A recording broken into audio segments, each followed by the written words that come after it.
Le traitement de la paye est considérablement impacté par l'entrée en vigueur du prélèvement à la source, et plus particulièrement le traitement des indemnités journalières de sécurité sociale subrogées. Par principe, le prélèvement à la source s'applique sur l'ensemble des indemnités journalières dès lors que ces indemnités sont imposables. C'est à l'organisme qui verse le revenu d'effectuer le prélèvement à la source. En cas de subrogation, il appartient donc à l'employeur d'effectuer le prélèvement à la source sur le montant net imposable des indemnités journalières concernées. Le traitement applicable variera en fonction de la nature des indemnités journalières. En pratique, le prélèvement à la source s'appliquera sans limitation de durée aux indemnités journalières maternité, paternité, maladie professionnelle et accident du travail.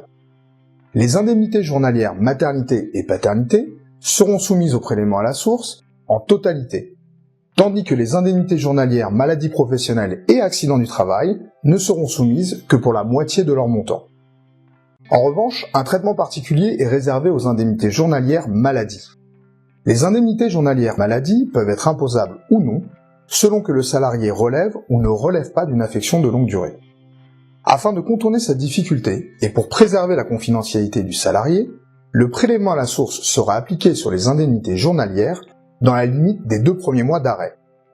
Ce dispositif permet ainsi de couvrir par une règle unique le cas des indemnités imposables et le cas des indemnités non imposables versées au titre d'une affection de longue durée. La durée de 2 mois correspond à une période de 60 jours décomptée de date à date.